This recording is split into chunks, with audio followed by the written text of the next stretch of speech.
এই দেখেন আপনার স্ত্রী নাটিকে দেখেন, সাফিয়া নাটি মানে সাফিয়া রাদিয়াল্লাহু তাআলা একটু সাইজে নাটা ছিলেন, দেখতে নাটা।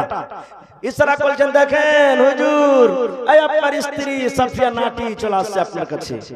ভাই মুসলমান, নবী যখন শুনলেন যে আমার স্ত্রীকে নাটি বলেছেন, এবার নবীজি আয়েশাকে কি বলছেন জানেন? নবীজির কথাটা শুনে চোখ লাল হয়ে গেল একবারে, যেমন বেদনার দানা লাল হয়, নবীর চোখ রাগে লাল হয়ে গেল। এবার রাসূল আয়েশাকে কি বলছেন জানেন? রে আমার বিবি আয়েশা, আমার বিবি শুনে নাও, তুমি একটা লোককে নাটি কিংবা পাঠি বলেছ আয়েশা। যারা নাটি ওরাও আল্লাহর তৈরি, যারা লম্বা ওরাও আল্লাহর তৈরি, যারা কালো ওরাও আল্লাহর তৈরি, যারা ধলো ওরাও আল্লাহর তৈরি, যারা পাতলা ওরাও আল্লাহর তৈরি, যারা মোটা ওরাও আল্লাহর তৈরি। আয়েশা আমার বিবি শুনে নাও, তুমি একটা লোককে নাটি কিংবা পাঠি বলেছ আয়েশা শুনে নাও।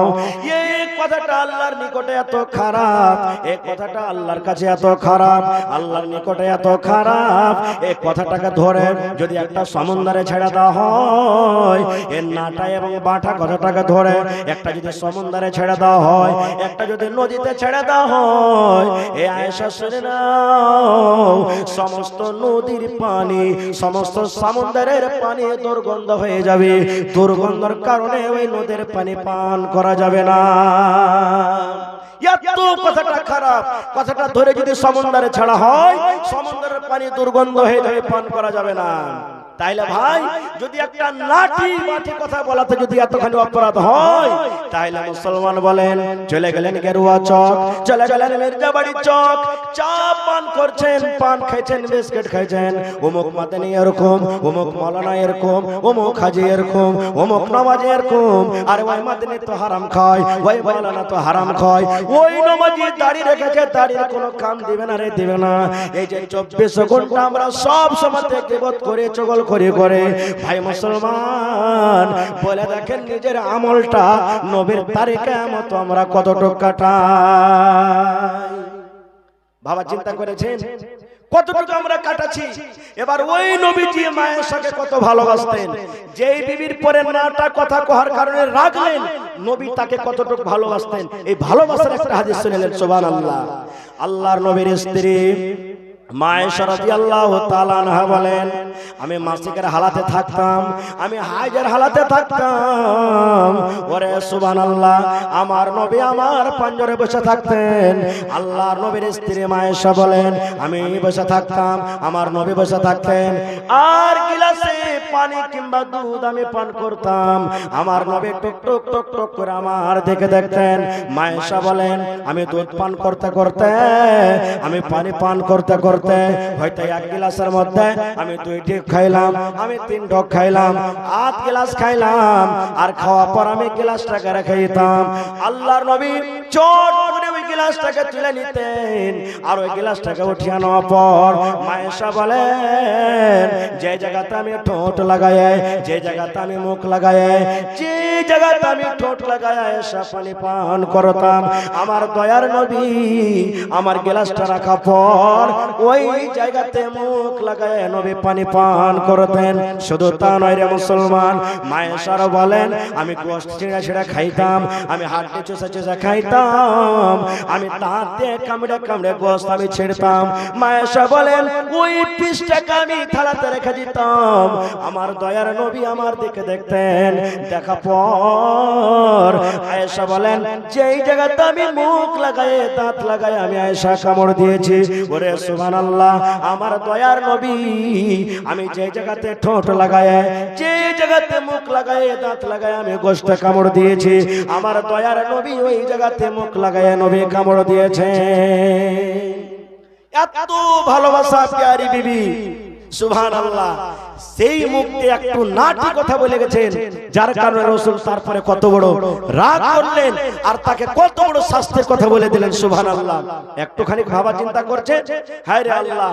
আর একটা কথা বলে দিই, নবী সাল্লাল্লাহু আলাইহি ওয়াসাল্লামের তরিকা, নবীজির সুন্নাত, যে স্বামী স্ত্রী একই প্লেটে ভাত খেতে পারে, যেমন একই বিছানে দুজনে ঘুমায়, এই মতো কোনদিন কোনদিন মাঝে মাঝে একই সাথে প্লেটে ভাত খাবেন। আল্লাহ আল্লাহুস সামাদ, এতে মহব্বত বাড়বে, এতে প্যার বাড়বে, এতে ভালোবাসা বাড়বে। ভাই মুসলমান, আল্লাহ রাসূল বলেছেন মানুষের শরীরে মাথার চাঁদি থেকে নিয়ে পার তলা পর্যন্ত 360টা জোড় আছে। কয়টা জোড় আছে ভাই? জোড়া বলেন, কয়টা জোড় আছে? 360টা। প্রত্যেক মানুষের মাথার চাঁদি থেকে নিয়ে পার তলা পর্যন্ত জোড় আছে। রাসূল বলেছেন যে প্রত্যেক জোড়ে জোড়ে প্রত্যেক মুসলমানকে প্রত্যেক দিন সাদকা করতে হবে, প্রত্যেকদিন সাদকা করতে হবে। এবার বলেন, যদি 1 টাকা করে সাদকা করেন একটা জোড়ের বদলাতে, তাহলে প্রত্যেকদিন 360 টাকা করে জোড় আপনাকে সাদকা করতে হবে। এবার আপনি বলবেন, হাজী মাওলানা 300 টাকা 350 টাকা করে লেবারি গিরি করে টাকা পাচ্ছি, আর 360 টাকা করে প্রত্যেকদিন যদি খরচা করতে হবে, তাহলে তো ভাই কেমন করে আমরা পারবো? সুবহানাল্লাহ। রাসূল বলেছেন কি জানেন? সুবহানাল্লাহ পড়লেন, একটা সাদকা হয়ে গেল। আলহামদুলিল্লাহ পড়লেন, একটা সাদকা হয়ে গেল। আল্লাহ রাসূল বলছেন, তুমি গেরুয়া ঘাট চলে গেছো, তোমার বিবির জন্য যদি তুমি 1 টাকার চকলেট আনতে পারো, আর ওই চকলেটটা তোমার বিবিকে যদি পান্নি খুলে করে মোহাব্বতের সাথে বিসমিল্লাহ বলে বলো, বিবিরে খাও, রাসূল বলছেন এতে তোমার সাদকা হলে এতে মোহাব্বত বাড়বে। এই করতে করতে রাসূল বলছেন, সাহাবীরে তোমার স্ত্রীর সাথে মিলন করাটা সাদকা নাকি? তোমার বিবির সাথে তুমি হামবিস্তারি করছো, তোমার বিবির সাথে তুমি মিলন করছো, এটা হলো একটা সাদকা। সাহাবায়ে কেরাম বলছেন, হুজুর এটা কেমন কথা বললেন? বিবির সাথে মিলন করা কি সাদকা হয়? রাসূল বলছেন, হ্যাঁ রে খেপা, হ্যাঁ, তুমি এই কামটা যদি তোমার বিবির সাথে পুরা না করে ও আপার বেটি ছেলের সাথে পূর্ণ করো, তাহলে গুনাহ হবে না? হবে না? রাসূল বলছেন, সাহাবায়ে কেরাম বলছেন হবে। তো রাসূল বলছেন, যখন তুমি এই কাজটা ও আপার মেয়ে ছেলের সাথে তুমি মিলন করতে গিয়ে তোমার গুনাহ হবে, জিনা হবে, ওই কাজটা যদি তোমার স্ত্রীর সাথে তুমি করো, তাহলে কেন নাকি হবে না? এটা হলো সাদকা, এটা হলো নাকি? ভাই আমার, তাহলে অনেকগুলি আপনাদের সামনে কথা চলে এলো, সব কথা আপনাদের সামনে বলা যাবে না। খুব আর একটা রাসূলের হাদিস বলছি, যদি নবীর তারিখে থেকে যদি একটুখানি ইবাদত আমরা বেশি করি, তাহলে আর কি হবে? এটা বুখারী শরীফের হাদিস। বাস এই হাদিসটা আপনাদের সামনে বলবো। আল্লাহর নবী মুহাম্মদ সাল্লাল্লাহু আলাইহি সাল্লাম সালমান রাদিয়াল্লাহু তাআলা আনহু এবং আবু দারদা রাদিয়াল্লাহু তাআলা আনহু দুজনকে ভাই করে দিলেন। ভাই সালমান রাদিয়াল্লাহু তাআলা আনহু, ভালো করে শুনবেন, আর আবু দারদা রাদিয়াল্লাহু তাআলা আনহু দুজনকে ভাই করে দিলেন। এই আবু দারদা, এই সালমান, আজ থেকে তোমরা হলে দুজন ভাই, তোমরা ভাই, নিজের মার পেটের মতন ভাই, ইসলামের ভাই, দ্বীনের ভাই তোমরা।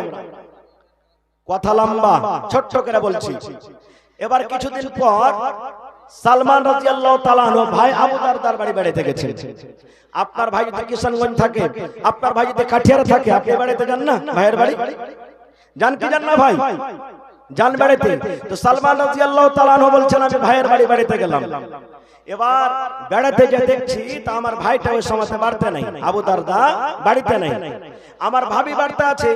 এবার আমি সালাম দিয়ে তখন ঢুকলাম, আসসালামু আলাইকুম। ওয়া আলাইকুম সালাম। রাসূল বলেছেন, কোন বাড়িতে যখন তুমি ঢুকবে সালাম দিয়ে তুমি ঢুকো, সালামের জবাব দিবে, ইজাজত দিবে, ভাই তুমি এসো, তখন তুমি বাড়িতে যাও। আর আমরা কি সালাম দেব জানেন? যেমনই বাড়িতে ঢুকবো, হবলুর বাপ বার্তা আছে যে এই গলা খেকর দিতে দিতে আমরা ঢুকে গেলাম। ও অনুমতি দেখবা না, দেখবার সাথে কোনো মতলব নাই। এবার সালমান রাদিয়াল্লাহু তাআলা আনহু বলছেন, আমি বাড়িতে ঢুকলাম, বাড়িতে দেখছি তো আবু দারদা মানে আমার ভাইটা বাড়িতে নাই, উম্মে দারদা মানে আমার ভাবিটা বাড়িতে আছে। ভাবিটা তো বাড়িতে আছে, কিন্তু সিধা করে নাই, চোখে সুরমা দিয়ে নাই, নতুন কাপড় পিন্ধা নাই, চুল গালা উস্কো খুস্কো হয়ে আছে, গা গালা খেস্টি পড়ে আছে, মানে কোন চাকচিকন হয়ে নাই। তখন সালমান বলছেন যে, হ্যাঁ গে ভাবি, ব্যাপারটা কি? তুই সিধা করে নাইস, নতুন কাপড়ও পিন্ধে নাইস, চুল গালা উস্কো খুস্কো হয়ে আছে মরিচের গাছের মতন, আর কোন মেকআপ করে নাইস, ব্যাপারটা কি?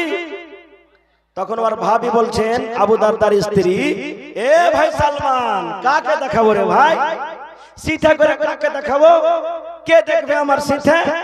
পাউডার কার লাগা লাগাবো, কার লাগা মেকআপ করবো, কার লাগা সেন্ট মাখবো, কার জন্য নতুন কাপড় কিনবো, কার জন্য সেন্ট ওয়ালা তেল লাগাবো? সালমান রাদিয়াল্লাহু তাআলা আনহু বলছেন, কেন?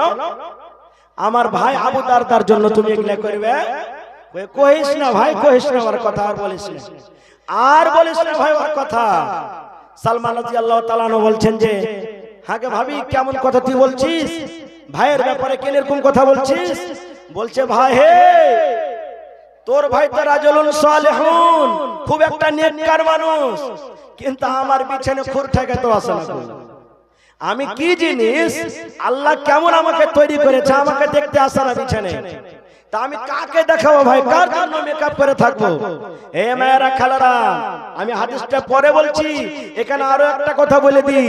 তাহলে আমার মায়েরা খালারা, বাড়িতে যখন আপনারা থাকবেন, নিজের স্বামীর সামনে একবারে হিরোইন সেজে থাকবেন, একবারে ম্যাডাম হয়ে থাকবেন।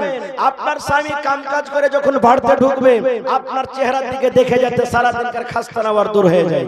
আর যদি কালো ঝালো হয়ে থাকবেন, কামকাজ করে ঘামে গতর দুর্গন্ধ করবে, আর যদি আপনার স্বামী বাড়িতে ঢুকবে, আর বাড়িতে ঢোকার পর যখন দেখবে যে ই তো একবারে ধাঙ্গডির মতন আছে, কিংবা ই কালো ঝালো মেখা আছে, গোবর মেখা আছে, বাসনা করছে গতর, ওর দেখে মন খারাপ করে হট হট হট হট, আমার কাছ থেকে হট, তোর মতন স্ত্রীর আমার দরকার নেই। এই জন্য নিজের স্বামীর সামনে যত সাজতে পারেন শেষ নাই, কিন্তু আজকে অবস্থা উল্টা হয়ে গেছে। বিয়া খেতে যাবে, তখন দেখবেন সুবহানাল্লাহ, আমার মায়েরা খালাকে দেখবেন যে নতুন নতুন কাপড়, নতুন নতুন জেওয়ার পরে যাবে, আর পুরুষের সামনে ছেঁড়া মেড়া কাপড় পরে থাকবে। এরকম হয়েছে না, হয় না? খায়ের যা হোক, গল্প সল্প করার পর এবার সালমান রাদিয়াল্লাহু তাআলা আনহু বাড়িতে আছেন। আবু দারদা রাদিয়াল্লাহু তাআলা আনহু আর ভাইটা বাড়িতে চলে এসেছেন। সালাম কালাম হলো, গলাতে গলা মিলামিলে হলো। এবার আবু দারদা তখন ওর স্ত্রীকে বলছেন, আরে এ উম্মে দারদা, আরে ভাই বাড়িতে এসে নাস্তা পানি দে না, নাস্তা পানি দিস নি কিছু? বলছেন না, নাস্তা পানি দিইনি, আপনার অপেক্ষাতে ছিল যে আমার ভাই আসবে তাহলে আমি খাবো। বলছেন দিনে দেখ, তাড়াতাড়ি করে খানা দে, কুটুম সদর বাড়িতে আসলে আমরা নাস্তা পানি দেখি দি না, তো বলছেন যে তাড়াতাড়ি করে খাইতে দে। এবার আবু দারদা তার সামনে তখন খানা দিয়েছে। সালমান বলছেন, ভাই আবু দারদা, আমি খাবো না যতক্ষণ তুমি আমার সাথে না বসবে। আবু দারদা তখন বলছেন যে আমি খাবো না, আমি রোজা করে আছি। সালমান বলছেন যে আমিও খাবো না, তাহলে তুমি থাকো, তোমার বাড়িতে এসেছি, তুমি আমাকে খাইতে দিবে আর তুমি খাইবে না, মানে স্ত্রীর মুখ থেকে আর শুনে নিয়েছে সবকিছু। বলছে যে না না, তুমি খাও ভাইয়া সালমান, আমি রোজা করে আছি, খাবো না খো। এবার যখন কথাটা বলা, সালমান বলছেন, রে আবু দারদা ভাই, আল্লাহর কসম করে বলে, যতক্ষণ পর্যন্ত তুমি আমার সাথে খানা না খাবে, আমি সালমান এক ঢোক পর্যন্ত তোমার বাড়িতে পানি পান করব না। রোজা ভেঙে দাও, নফল রোজা তুমি করে আছো ভাই রে, রোজা তুমি ভেঙে দাও, আর এসো তুমি আমার সাথে খানা খাও। কি করবে? আবু দারদা আস্তে আস্তে রোজাটাকে ভেঙে দিলেন। এবার দুই ভাই মিলে কি করলেন? খানা খেলেন। সন্ধ্যা হলো, মাগরিব পড়লেন, এশারের নামাজ পড়লেন। এশারের নামাজ পড়ার পর এবার তখন আবু দারদা সালমানের জন্য বিছানা লাগিয়ে দিলেন একটা ঘরে, আর দিয়ে বলছে, সালমান ভাই তুমি এই ঘরে তুমি আরাম করো। আবু দারদা তখন বলছেন যে আমি চলে গেলাম নামাজ পড়তে, তাহাজ্জুদের নামাজ পড়তে, নফল নামাজ পড়তে। যখন কথাটা বলা, এইবারে সালমান বলছেন, আবু দারদা ভাই, আমিও ঘুমাবো না, যদি তুমি না ঘুমাও আমিও ঘুমাবো না রে ভাই, কারণ তোমার বাড়িতে আমি এসেছে, তুমি আমার সাথে কিছু কথা বলো, আমিও তাহাজ্জুদের নামাজ পড়বো। এই যে তোমার স্ত্রী আছে, তোমার স্ত্রীর কাছে সময় দাও, যাও যাও ভাই, তোমার বিবের কাছে তুমি ঘুমিয়ে যাও। এবার আবু দারদা বলছেন, না রে ভাই সালমান, আমি মসজিদে চলে গেলাম, আমি তাহাজ্জুদের নামাজ পড়বো, আমার নামাজ ছুটে যাবে, আমার নামাজ কাজা হয়ে যাবে। যখন কথাটা বলা, ওরে সুবহানাল্লাহ, আপনারা জানেন, আমার মায়েরা খালারা জানে, যখন কোনো ছেলে নতুন বিয়ে করে, নতুন যখন বিয়ে করে, আর যখন তাদের প্রথম বাসর ঘর হয়, যখন প্রথম বাসর ঘর হয়, ওই রাতটাতে আমার মায়েরা খালারা ওই নতুন বউটাকে ধাক্কা দিয়ে ঘরের ভিতরে দিয়ে দেয়, আর তারপরে বাহির থেকে হয়তো লক লাগিয়ে দেয়। এই মতো সালমান বলছেন, আমার ভাই আবু দারদাকে আমি ধরে নিলাম, আর ধরে নেওয়ার পর ঘরের দিকে তাকে আমি ধাক্কা দিয়ে দিলাম, আর ধাক্কা দেওয়ার পর আমি বাহির থেকে আমি কিল্লি লাগিয়ে দিলাম। রাত কাটাইছেন, ঠিক রাত 12-1 কিংবা 2টা যখন হয়েছে, সালমান তখন ওর বন্ধু ভাইকে আবু দারদা ঘটেছে, আবু দারদা ভাই এখন উঠো, তাহাজ্জুদের নামাজের টাইম হয়ে গেছে, এখন উঠো। এবার উঠলেন আবু দারদা, ফরজ গোসল করলেন, গোসল করার পর সুবহানাল্লাহ, এবার তখন সালমান ভাইকে বলছেন, ভাই তুমি সবকিছুরই হক মেরে যদি আল্লাহর হক আদায় করো, এরপর ইবাদতে আল্লাহ রাজি হবে না। সব কিছু বলে দিলেন। বলে দেওয়ার পর ফজর আজান হলো। আবু দারদা বলছেন, আমি নবীর পিছনে নামাজ পড়তে গেলাম, নামাজ পড়ার পর ডাইরেক্ট আমি নবীর কাছে চলে গেলাম, আর যাওয়ার পর আমার সাথে যা যা ঘটনা হয়েছে সব নবীর সামনে আমি বলে দিলাম যে সালমান আমার সাথে এরকম কাজ করেছে। এবার সালমান আবু দারদা বলছেন, দয়ার নবী আমার কথাটা শুনলেন, আমার কথাটা শোনার পর ওরে সুবহানাল্লাহ, আল্লাহ রাসূল বলছেন, সাদাকা সালমান, সাদাকা সালমান, সালমান সত্য বলেছে, সালমান সত্য বলেছে। রাসূল বলছেন, আবু দারদা রে, তুমি যদি একমাত্র আল্লাহর ইবাদত করো, নিজের বিবির হককে তুমি মেরে দাও, তোমার সন্তানের হককে মেরে দাও, তোমার মেহমানের হককে মেরে দাও, এই আবু দারদা শুনে নাও, তুমি রাত জেগে জেগে তাহাজ্জুদের নামাজ পড়বে, বিছানায় তুমি ঘুমাইতে যাবে না। তোমার স্ত্রীটা যদি আল্লাহর দরবারে শিকায়ত করে দেয়, তোমার চোখ যদি আল্লাহর দরবারে শিকায়ত করে দেয়, মাবুদ তুমি আমাকে দেখার জন্য আরামের জন্য আল্লাহ করেছিলে, কিন্তু এই তোমার বান্দা জীবনে কোনোদিন আমাকে আরাম করতে দেয়নি, সারা জীবন আমাকে দেখে দেখে দিন কাটালছে। তোমার স্ত্রী যদি আল্লাহর দরবারে শিকায়ত করে দেয়, রব্বুল আলামিন তোমার ওই বান্দার সাথে আমার বিয়ে হয়েছিল, কিন্তু কোনোদিন রাতের বেলাতে আমার কাছে আসেনি, রাতের বেলাতে আমার সাথে বিছানাটা কাটেনি, এ আল্লাহ তুমি আর বিচার করে দাও, ফয়সালা করে দাও।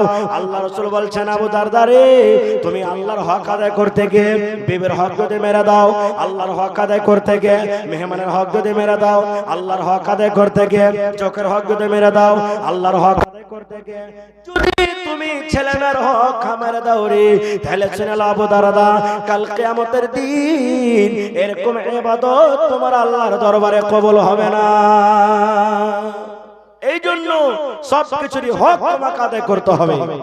কি শুনলাম এই হাদিস থেকে? এই হাদিস থেকে অনেক কিছু মশলা আমরা জানতে পারবো, কিন্তু আমি হাদিসটা এই জন্য বললাম, ভাই মুসলমান, আল্লাহর নবী সাল্লাল্লাহু আলাইহি সাল্লাম যেই তরিকাতে যতটুকু ইবাদত করতে বলেছেন, তার থেকে যদি একটু আমরা বাড়িয়ে চাড়িয়ে করে দিই, আল্লাহর দরবারে কবুল হবে কি? জোরে বলেন, কবুল হবে? কবুল হবে না। এবার যদি বলেন মাওলানা, যদি আল্লাহ তাবারাক ওয়া তাআলা রাসূল যা বলেছেন তার থেকে যদি আমরা একটু বেশি করে দিই, যদি আল্লাহ তাবারাক ওয়া তাআলা আল্লাহ রাসূল যা বলেছেন সেটাকে আমরা না মেনে মনের মতো একটু বাড়িয়ে কমিয়ে আমরা করি, তাহলে আমাদের ক্ষতি কিয়ামতের দিন কি হতে পারে? আমরা জান্নাত যাব কি জাহান্নাম যাব? এই একটা আয়াত কোরআনের আছে, বলতে গেলে আধ ঘন্টা সময় লাগবে, তবে আমি আয়াতটার দিকে যাব না, একটা হাদিসের তরজমা আপনাদের সামনে পড়েছি, ওই হাদিসটা আপনাদের সামনে আমি রাখছি। কি? আল্লাহ রাসূল আজকে আপনারা যেমন বসে আছে, সাহাবায়ে কেরামের মাজমুআ, সাহাবায়ে কেরামের দল বসে আছে, আল্লাহ রাসূল সাহাবীরাকে বলছেন, ও আমার সাহাবীরা শুনে নাও, কুল্লু উম্মতি ইয়াদখুলুনাল জান্নাহ, আমার সমস্ত উম্মত জান্নাতের ভিতরে যাবে, সমস্ত উম্মত আমার জান্নাতের ভিতরে যাবে, সমস্ত উম্মত যত আমার জমিনের উপর উম্মত রয়েছে সমস্ত জান্নাতে যাবে।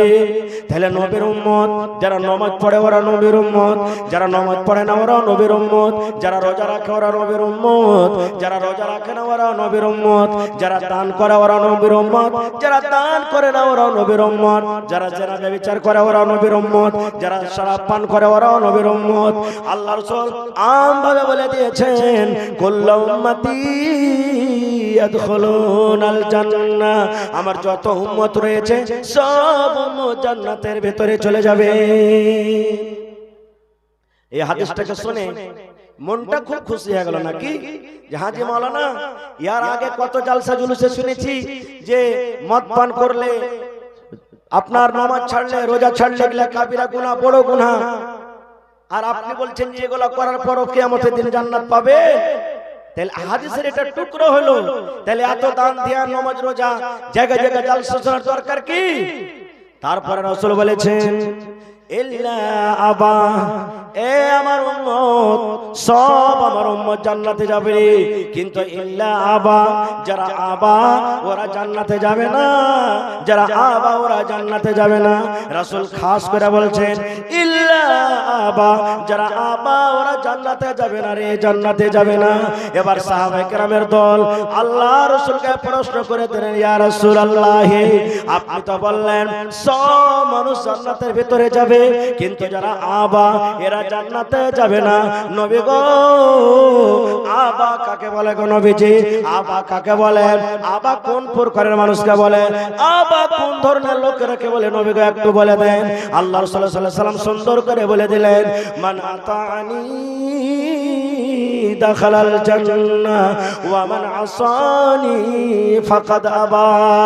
এই আমার সাহাবীর দলেরা, আমি নবী, আমার অনুসরণ যারা করবে, আমার ইত্তেবা যারা করবে, আমার কথা মতো যারা জীবন কাটবে, আমি নবী যেইভাবে চলতে বলেছি সেইভাবে যারা চলবে, তারা আমার উম্মত, তারা জান্নাতে যাবে রে, তারা জান্নাতে যাবে।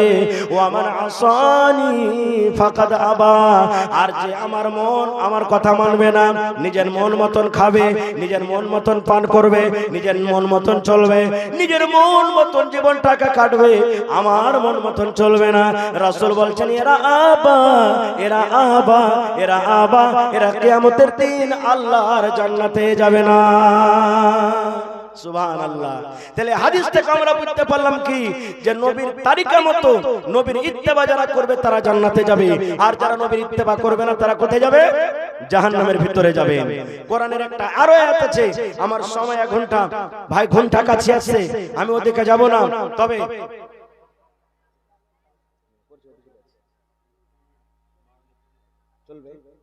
ভাই আমার সভাপতি সাহেব বলছেন যে আর 10 মিনিট বলেন, তাহলে কোরআন মাজিদের একটা আয়াত আপনাদের সামনে আর বলে দিই। যদি নবীর কথা না মানি, কত লোক বলে না যে দৌড়ি মাওলানা মৌলবীরকে বলার কাম বলছে, না মানলো তো কি হয়ে গেল? মৌলবীরা বলছে রে, না বললে ওরা কিয়ামতের দিন ধরা পড়বে। কত লোক বলে, মানে মানুষ আমল করবে না, আমল না করলে ও যে কিয়ামতের দিন ধরা পড়বে এটা দেখবে না, বলবে মৌলবীরা যদি না বলে তো কিয়ামতের দিন ধরা পড়বে ওরা।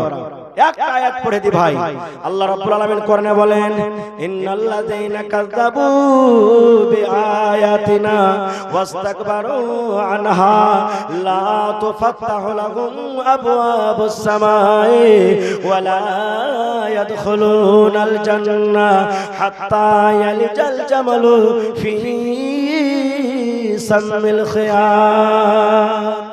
সুবহানাল্লাহ। কত করেন আয়াতটা, কত মজবুত আয়াত। আল্লাহ কি বলছে? ইন্নাল্লাযীনা কাফারু বিআয়াতিনা। এ দুনিয়ার মানুষরা শুনে নাও, আল্লাহ নিজে বলেন যে আয়াত আমার কোরআনকে, আমার হুকুমকে যারা মিথ্যা মনে করে, ঝুট নিয়ে চলে আসে, মিথ্যা মনে করে, ওয়াস্তাকবারু আনহা, আমার কোরআন পে, আমার শরীয়ত পে, আমার দ্বীন পে, আমার হুকুম পে যে অহংকারী করে, ঘমন্ডি করে, তারপরে আল্লাহ বলছেন বান্দারে, এরে নাদান, যেদিন তুই মরে যাবি রে বান্দা, যেদিন তোর মওত হয়ে যাবে, যেদিন আমার মালাকুল মওত তোর জান কবজ করবে, সেই দিন তোর জন্য আসমানের দুয়ার খুলবে না রে, আসমানের দুয়ার খুলবে না। ওয়ালা ইয়াদখুলুনাল জান্নাহ, এবং আল্লাহ বলেন আসমানের দুয়ার খুলবে না তো খুলবে না, সেই দিন কিয়ামতের দিন তুই জান্নাতের ভিতরে যেতে পারবি না রে, জান্নাতের ভিতরে যেতে পারবি না। আল্লাহ তখন বলছেন বান্দারে, কিয়ামতের দিন যদি একটা কাজ করতে পারিস রে বান্দা, কিয়ামতের দিন যদি একটা কাজ তোর দ্বারাতে হয়ে যায়, আল্লাহ বলেন বান্দারে আমি তোর জন্য জান্নাত খুলে দেব, তুই জান্নাত যেতে পারবি রে বান্দা, যেতে পারবি। কি কাজ? লম্বা হাদিস আছে, মানুষের মওত, যারা বদ মানুষ আছে, যারা নেককার আছে, তাদের মওত হবে কিভাবে, রূহ কবজ হবে কিভাবে, জান কবজ হবে, কোথায় জান কবজ তার রাখবো, দিকে আমি যাব না। যেদিন কিয়ামত হবে, ওই কিয়ামতের দিন দুনিয়াতে যত মানুষ এসেছে সব মানুষ হাজির থাকবে কিয়ামতের মাঠে। নমাজি, বেনমাজি, রোজাদার, বেরোজাদার সব জমা থাকবে। এবার আল্লাহ তাবারাক ওয়া তাআলা সব মানুষকে পুছ করবেন, আয় বান্দা জান্নাত লিবি রে বান্দা। আল্লাহ জিজ্ঞাসা করবেন, বান্দা জান্নাতে যাবি? আজকে যদি আমি বলি কত লোক জান্নাত চাহেন হাত তোলেন তো, কতটি লোক জান্নাত যেতে চান হাত তোলেন, হাত তোলেন। কখন আল্লাহ কার হাত কবুল করবে আল্লাহ জানে। আমরা সবাই ছেড়ে জান্নাত যেতে চাই, পড়েন ইনশাআল্লাহ, হাত তুলে বলেন, জোরে বলেন ইনশাআল্লাহ। আল্লাহর কাছে দোয়া করছি, আল্লাহ এই মজলিসে নর নারী ছোট বড় যত আছে আল্লাহ তুমি আমাদেরকে জান্নাতুল ফিরদৌসের জায়গায় দাও, পড়ুন আল্লাহুম্মা আমিন। তা আল্লাহ কিয়ামতের দিন বলবেন, বান্দা রে জান্নাত যাবি রে বান্দা? সব বলবে আল্লাহ হ্যাঁ যাব। এবার আল্লাহ তাবারক ওয়া তাআলা সমস্ত বান্দারাকে কিয়ামতের দিন বলবেন, এরে আমার বান্দা শুনে লাও, এ আমেনা শুনে লাও, এ সাহেদা শুনে লাও, আব্দুল জব্বার শুনে লাও, আব্দুল গাফফার শুনে লাও, জান্নাত তোকে দিয়ে দেব রে বান্দা। জীবনে যদি চুরি করেছিস আমি আল্লাহ maaf করে দেব, মদ পান করেছিস maaf করে দেব, জিনা করেছিস maaf করে দেব, রোজা রাখিসনি maaf করে দেব, দান করিসনি maaf করে দেব। জীবনের সমস্ত পাপ গুনাহ করেছ রে বান্দা আমি আল্লাহ সব maaf করে দেব। কিন্তু বান্দারে একটা তোমরা যদি কাজ করতে পারো, একটা যদি কাজ করতে পারো রে বান্দা, ওই কাজের বিনিময়ে আমি আল্লাহ তোমাদের জীবনের গুনাহকে maaf করে আমি জান্নাতে দিয়ে দেব। মাত্র একটা কাজ। মানুষরা বলবে কিয়ামতের দিন, আল্লাহ একটাই তো কাজ করতে হবে আল্লাহ জি, আল্লাহ তাড়াতাড়ি করে বলো কি কাজটা করতে হবে, কাজটা করে আমরা জান্নাত চলে যাব। আল্লাহ আবার বলবেন, বান্দা কাজটা করতে পারবে তোমাদেরকে জান্নাত দিয়ে দিব। সব লোক বলবেন জি আল্লাহ কাজ করে নেব, আমরা জান্নাত চলে যাব। সুবহানাল্লাহ। এবার তখন আল্লাহ তাবারক ওয়া তাআলা একটা ফেরেশতাকে বলবেন, ফেরেশতারে একটা উট নিয়ে এসো রে ফেরেশতা। কিয়ামতের মাঠে একটা উট নিয়ে আসা হবে। আল্লাহ একটা ফেরেশতাকে বলবেন, ফেরেশতারে একটা সুই নিয়ে এসো রে ফেরেশতা, সুই নিয়ে আসা হবে। এইবারই মানুষ বলবে, আল্লাহ জি কেমন তোমার কাম, এখানে কেন উট নিয়ে আসা হলো, এখানে কেন সুই নিয়ে আসা হলো, আল্লাহ এটা কেমন কাম। এবার আল্লাহ তাবারক ওয়া তাআলা আবার ওই সমস্ত বান্দা বান্দীদেরকে কিয়ামতের দিন বলবেন, এ আমার বান্দা বান্দী শুনে নাও, এই যে তোমরা উটটা দেখছো 8 মণ 10 মণ 12 মণ 14 মণ ওজনের উট দেখছো, আর এই যে তোমরা একটা সামান্য সুই দেখো, যে সুই দিয়ে দুনিয়াতে কত পকেট সিলাল ছিলেন, দুনিয়াতে কত বড় সিলাল ছিলেন, একবারে এমনে দিয়েছো এমন থেকে বের করেছো, এমনে দিয়েছো পকেটের ওমন থেকে বের করেছো।